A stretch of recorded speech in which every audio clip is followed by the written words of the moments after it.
বন্ধুরা দেখতে পাচ্ছেন আজকে আমার ঠান্ডায় গলাটা ধরে গেছে, তার জন্য আমি বলতে পারছি না কিছু তেমন। আমাদের দাদা ভাই একটা তুমি এটা কিসের পপ করছো গো বলো? 12 ইঞ্চির পপ। দাদা ভাই আজকে বিকেলবেলা লেগেছে একটা 12 ইঞ্চির পপ আরম্ভ করেছে। দেখতে পাচ্ছেন দাদা ভাইরা কেমনভাবে আমাদের বাটাম দিয়ে তৈরি করছে। আর এইখানে হচ্ছে আমাদের জানেন আমাদের বুড়োদা মিস্ত্রিকে, ডাকনামটা বুড়োদা কিন্তু ভালো নাম সোনা। তো যাই হোক, ছোটো করে বললাম।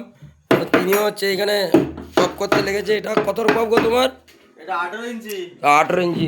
18 ইঞ্চি পপ রেডি করছে সোনাদা। সেও হচ্ছে এই বাটাম বাটাম দিয়ে সে আবার পপের ভেতরে ঢুকে গেছে। কত বড় পপটা আমি চিন্তা ভাবনা করছি খালি। সেও ঢুকে পড়েছে পপের ভেতরে, এখন বাটাম দিয়ে স্লিপারটা মারছে। আর এখানে আর একটা অলরেডি দাঁড় করানো আছে, এতেও বাটাম রেডি হয়ে গেছে। আমাদের এইভাবে বাটাম দিয়ে কাজ হয়। আর এখানে কুন্ডুদা মেশিন রেডি করছে। আর আমাকে তো জানেন, আমি হচ্ছে এখানে হচ্ছে র্যাক তৈরি করছি। 2টা র্যাক হয়ে গেছে। এখানে কে গামছাটা রেখে যাচ্ছি, তো 2টো র্যাক হয়ে গেছে। 4 র্যাক তৈরি করেছি। আর আমাদের এখানে প্লাই রয়েছে। এখানে আমাদের পুরাতন মেশিনের পেটি রয়েছে, এইগুলো সব বাগাতে দিয়েছে। সব আস্তে আস্তে করে এগুলো সব বাগানো চলছে।